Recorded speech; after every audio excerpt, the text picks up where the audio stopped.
Thank you, Travis. Good evening, viewers, and welcome to tonight's regional news. We begin with news emerging from Haiti. Carnival was cancelled again this year in Brazil and Trinidad and Tobago thanks to COVID-19 and its new highly infectious variants. But one country did opt to have the show go on despite the global pandemic.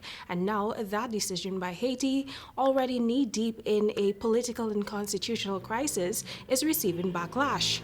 The Bahamas, one of Haiti's closest neighbors, began a temporary ban on all travel from Haiti as images of densely packed crowds partying during the celebration that ended on Tuesday filled social media. Bahamas Minister of Foreign Affairs Darren Henfield said the ban is in response to Haiti's decision to host the event, which has been barred in countries across the region. It took effect Monday and will be in effect at least 21 days. Haiti's three-day Carnival started on Sunday and ended on Tuesday. Recent reports from the country's health ministry do not yet show any spike in cases. The country has registered 12,201 laboratory-tested cases and 247 deaths since the pandemic's outbreak. The resource-strapped nation has consistently registered lower case numbers than others in the Caribbean, despite little compliance with preventative measures like mask wearing, a trend that has perplexed scientists. And now for news coming out of the World Health Organization.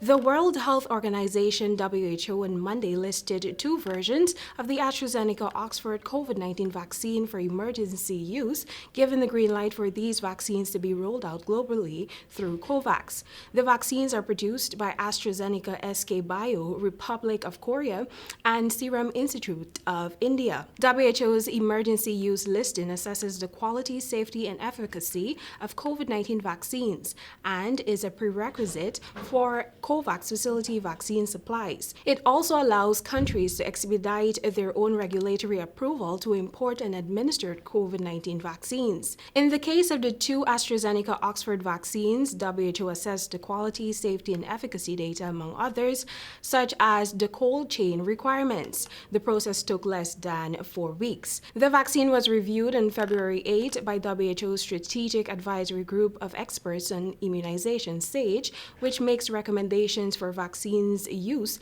in populations.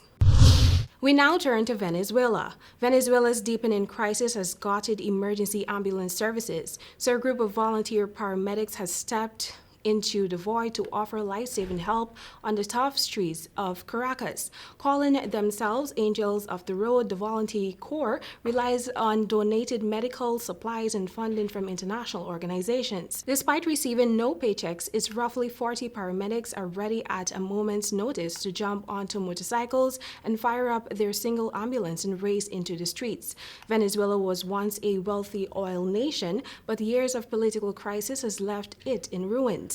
Most residents do not have reliable running water and electricity at home. The crisis has sent more than 5 million fleeing in migration rivaling that of war-torn Syria. Venezuela's hospitals lack basic medicine and trained personnel, and there aren't enough ambulances in service to meet the needs of the population. And finally, in Jamaica, American stewardess Kalina Collier, who reported that she was being held hostage in Jamaica after testing positive for COVID-19, has been fired from her job at JetBlue Airways. JetBlue, in a statement, pointed out that following an investigation which was launched on Tuesday, the crew member in question is no longer with the company. The airline apologized for the frustration and concern the incident has caused and reiterated its confidence in the health protocols Jamaica has in place. Collier arrived in Jamaica on January 28 and was scheduled to depart on February 1.